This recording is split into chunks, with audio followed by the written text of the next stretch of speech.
ناظرین ضیاء حیات، السلام علیکم ورحمۃ اللہ وبرکاتہ۔ آج جو میرا موضوع ہے وہ ہے آثار قیامت، اور کچھ چیزیں ایسی ہوتی ہیں جو صحت کے لیے ضروری ہیں، ان کو اگر ہم باقاعدگی سے ان چیزوں پر عمل کرنا شروع کر دیں تو یوں سمجھ لیں کہ دواؤں سے ہمیشہ کے لیے ہم دور رہیں گے۔ بہرحال سب سے پہلے میں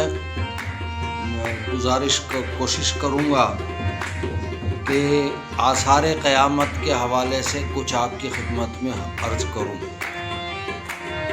نبی کریم صلی اللہ علیہ وآلہ وسلم کی حوالے سے حدیث ہے، یہ حدیث المستدرک للحاکم جلد 4 حدیث نمبر 5465 ہے۔ یہ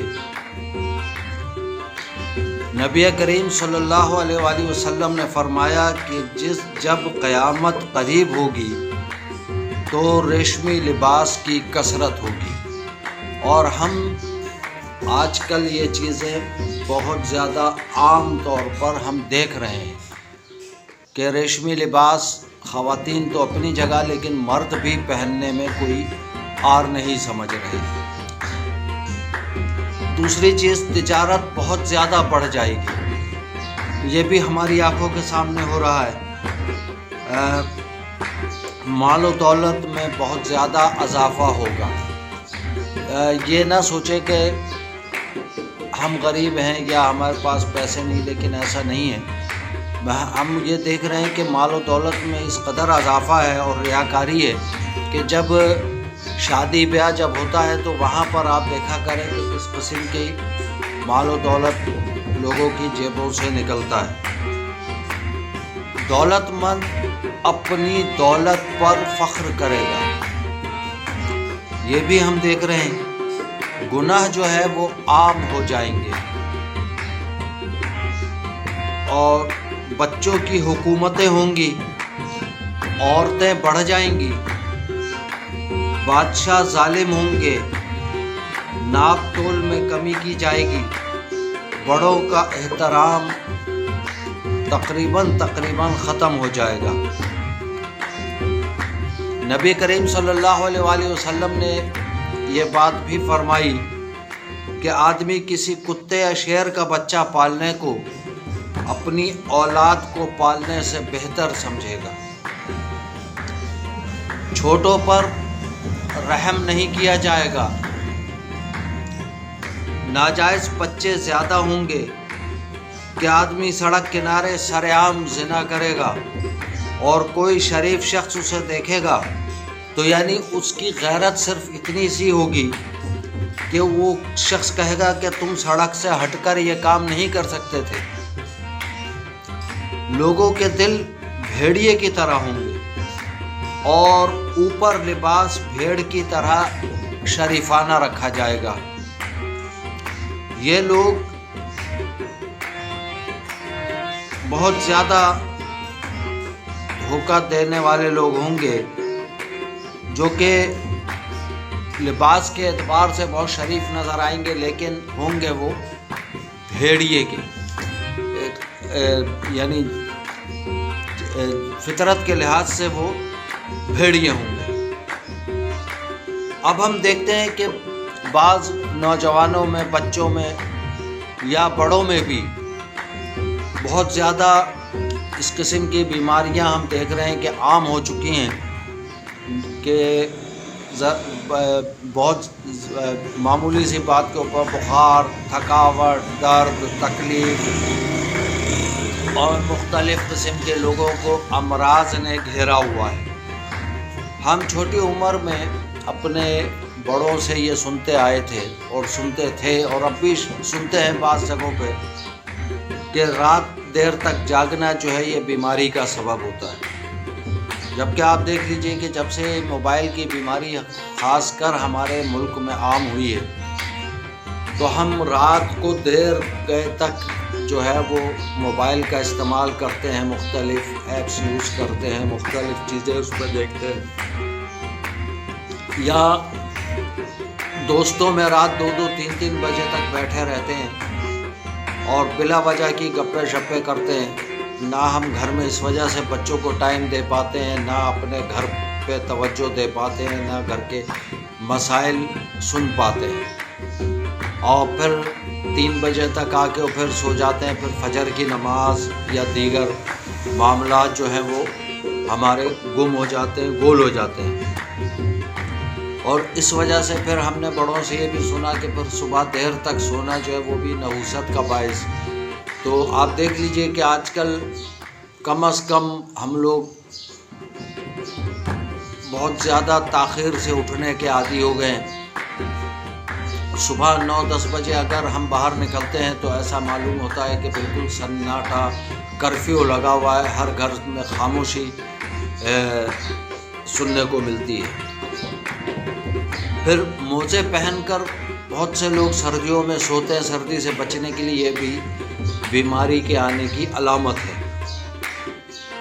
ناشتہ لوگ نہیں کرتے. ظاہر ہے کہ جب 1 بجے یا 12 بجے اٹھیں گے تو ان کا ناشتہ کیا ہوگا؟ وہ اکٹھا تھوڑی دیر اور نہانے دھونے صفائی ستھرائی کر کے پھر وہ دوپہر کا ہی اکٹھا کھانا کھاتے ہیں، تو ناشتہ تو ان کا ہو جاتا گم. یہ بھی بیماری کے آنے کا باعث بنتا ہے. کھاتے وقت اور اگر ہم کھانا کھا بھی رہے ہوتے ہیں تو اس وقت بھی موبائل، اخبار، ٹی وی یا کوئی کتاب کا تو خیر اس وقت معاملہ ہی الٹا ہو چکا ہے. کتاب لوگوں کے پہنچ سے دور ہو چکی ہے قیمتاً بھی، اور ویسے بھی یہ شوق ختم ہو چکا ہے. تو لیکن یہ دیگر چیزیں جو ہے خاص کر موبائل، تو اس کی وجہ اس پہ ہماری نظر رہتی ہے، کھانے پہ ہماری توجہ نہیں ہوتی، تو یہ بھی بیماری کے آنے کا سبب رہتا ہے. بہت زیادہ میٹھی چیز کا کھانا بھی بیماری کے آنے کا سبب ہے. پھر پیشاب کو دیر تک روکنا. ہمیں پیشاب لگ رہا ہے لیکن چونکہ ہم ایک مجبوری ہوتی ہے کہ بازار میں یا کہیں پہ کسی اور جگہ پہ ہوتے ہیں، وہاں پہ نہیں کر پاتے. اگر وہاں پر پیشاب روکا جائے تو وہ تو ایک ہماری مجبوری ہے. لیکن اگر ہم گھر میں بھی موجود ہیں یا گھر کے پاس موجود ہیں اور پیشاب لگ رہا ہے تو ہمیں چاہیے کہ ہم فوراً پیشاب کریں، تاکہ وہ پیشاب کا پیٹ کے اندر زیادہ دیر رکنا گردے کے لیے یہ تکلیف کا باعث ہوتا ہے. اور ان عادتوں کے سبب جو ہے دماغ بھی بیمار رہتا ہے. اب ہم آتے ہیں کچھ ایسی چیزیں کہ جو اگر ہم استعمال کریں گے تو پھر ہمیں دوا کی ضرورت نہیں، یعنی وہ چیزیں خود دوا ہیں. یعنی ورزش کرنا بذات خود ایک دوا ہے. صبح کی سیر کرنا یہ بھی ایک دوا کا سبب ہے، دوا کی چیز ہے. لیکن اس کے لیے ظاہر ہے کہ صبح سویرے جو ہے وہ اٹھنا پڑے گا اور تھوڑی سی تکلیف برداشت کرنی پڑے گی. روزہ رکھنے سے لوگ گھبراتے ہیں، حالانکہ یہ بھی ایک دوا کا ذریعہ ہے. گھر والوں کے ساتھ مل کر کھانا کھانا جہاں باعث خیر و برکت ہے تو یہ بھی ایک دوا کا ذریعہ ہے. ہنسنا، خوش رہنا بھی ایک دوا کا ذریعہ ہے. گہری نیند کا آنا، گہری نیند سونا، کم از کم 6 گھنٹے سویا جائے گہری نیند، تو یہ بھی ایک دوا ہے. پھر خوش رہنا بھی دوا ہے، اور بعض مواقع پر خاموش رہنا بھی دوا ہے. مثال کے طور پر 2 افراد میں جھگڑا ہو رہا ہے اور وہ ایک دوسرے پر الزام لگا رہے ہیں، تو اس الزام تراشیوں سے دور رہنا بھی باعث دوا ہے. اور اگر بولنا ہی ہے تو پھر ان کے صلح کرانے کے لیے بولیں. لوگوں کی مدد کرنا بھی دوا ہے. اور سب سے بڑھ کر یہ ہے کہ آپ کے اچھے اور مخلص دوست جو ہوتے ہیں وہ مکمل دوائیوں کی دکان ہوتے ہیں، تو اس کی طرف توجہ ضرور دیجیے گا. ناظرین، ضیاء حیات آج کا یہ میرا بہت مختصر سا ویلاگ ہے۔ اگر آپ کو آج کی یہ ویڈیو اچھی لگی ہو تو میرے چینل ضیاء حیات کو زیادہ سے زیادہ سبسکرائب کریں، اپنے دوست عزیز اقربا میں شیئر بھی کریں اور لائک اور کمنٹ ضرور کیا کریں تاکہ میری حوصلہ افزائی ہو، اور بیل آئیکن کا بٹن ضرور دبا دیا کریں تاکہ ہر نئی آنے والی ویڈیو کی اطلاع آپ کو آسانی سے پہنچ سکے۔ جزاکم اللہ خیرا، والسلام علیکم ورحمۃ اللہ وبرکاتہ۔